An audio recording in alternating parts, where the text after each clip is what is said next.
welcome back to my channel. I hope you are all gloriously and exceptionally well and had a great weekend. Please let me know in the comments box down below of what you have been got up to this weekend, as I'd love to hear what you've been getting up to.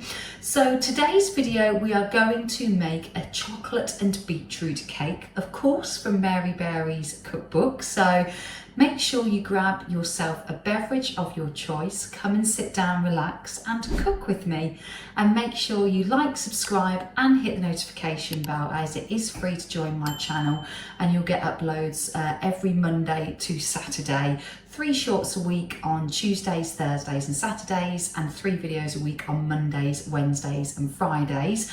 And don't forget to also to follow me on all my socials, again completely free to join, on Instagram, Facebook and TikTok, and they'll all be put down in the description box down below. So let's get baking. So this is what we'll be baking today. Like I said, it's the chocolate and beetroot cake. I will leave the recipe down in the description box below, but it says it cuts into 8 slices and you need the following ingredients. So 150 grams of soft butter plus extra for greasing. So I've got my little one and salted butter here. Then you need light muscovado sugar, I don't know how you pronounce that, 250 grams, 8 ounces, but I've just got light brown soft sugar, also from Lidl. Then it says you need 3 large eggs, which are all just put in here, which I got from the farm. And then you need 60 grams of the cocoa powder, which I've got from Asda. And then it says you need 200 grams, 7 ounces of the self-raising flour, which I got from Tesco. And it says you need 2 tablespoons of baking powder, which I got from Asda, 4 tablespoons of milk, which I got from Lidl, and it says 250 grams or 8 ounces of cooked beetroot, peeled and coarsely grated, which James has kindly done for me. So all I've got to do is cut and peel that, and I got that from the greengrocers. And then for the chocolate fudge icing, you need 60 grams, 2 ounces of butter, 30 grams of cocoa powder, 3 tablespoons of milk and 250 grams of icing sugar. So Mother has come to help join us, so she is just currently greasing the inside and the sides of the tin, and then she's going to use the baking parchment paper to also grease the bottom of that. So that is the first step. And while she's doing that, I'm going to combine all of the cake ingredients together, except the beetroot, pop it in a nice large bowl and then beat with an electric whisk until smooth, and then fold in the beetroot, spoon the mixture into the prepared tin. So that's step 2. So let's put you on a time lapse.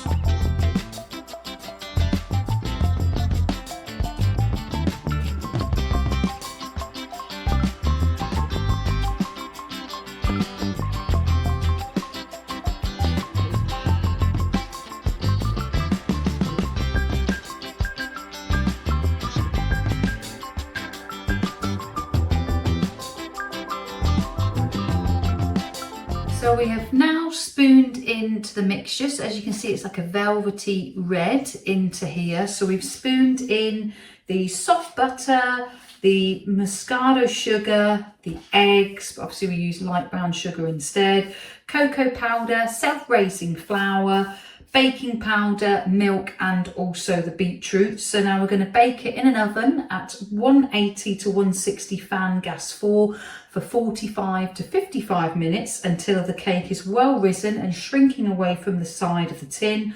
And then we're going to set it to cool a little, remove the side of the tin, leaving the cake still on the base, and then we're going to leave it to cool completely, and then we're going to start making the icing. So we've now got to make the icing, which is 60 grams of 2 ounces of butter, 30 grams an ounce of cocoa powder sifted, 3 tablespoons of milk and 250 grams, 8 ounces of icing sugar also sifted.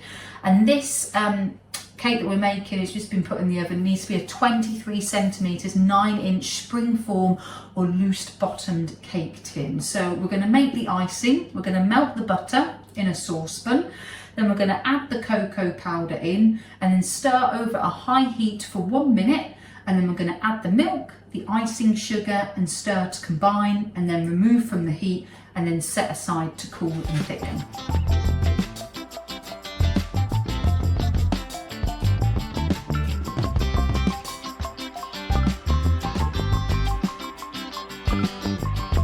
So we have now made the icing, which is all based in here. So that's all good to go. We've had a look at the cake and it's risen very well, which is good. So we're now just doing all of the washing up.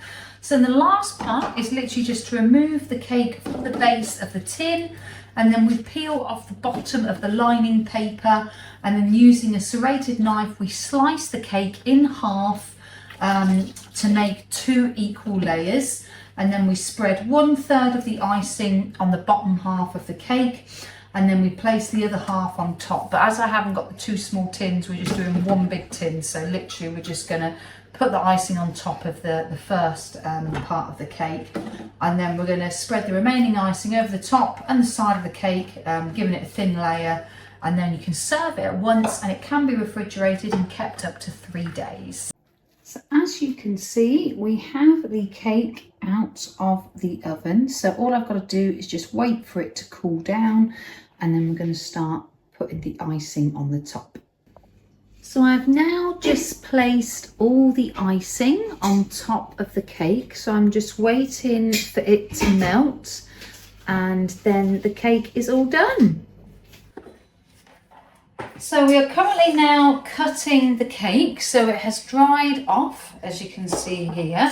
So James will be in the view camera in a minute, as he is here to chief taste test on my behalf, as I'm still on my healthy eating. Let me just make sure we can see the cake in view. There we go, that's better. So yeah, I'm using my nice favourite knife that I got from Stanford, from Sinclair's. Let's get a nice little plate for James. Just here. And let's cut him a nice little slice. So here is the cake in its full glory, so it seems kind of moist. So yeah, we're going to slip that off there. Can you just lick my thumb? And we're going to have James taste test it, so let me just turn you around. So here he is, comes at the right point when he needs to taste it, so we'll see what honest opinion it is. So it's a beetroot and chocolate cake. So is it moist? Really nice. And what's your verdict out of 10? Oh, definitely 11. Oh, he's being generous today. That's good. So as you can see with the cake, it doesn't last long, James. He has quite a big gob and just has about 4 or 5 mouthfuls, and then it's all gone. I've got a small mouth. So that is going to end and conclude today's video. So I hope you enjoyed the chocolate and beetroot cake. Let me know in the comments below if you've made it or what you would do differently, or if you would keep it the same. And let me know what you are currently baking at the moment. And please make sure you like, subscribe and hit the notification bell, and follow me on all my social medias of TikTok, Instagram and Facebook. And I'll catch you in the middle of the week. Thanks guys, bye.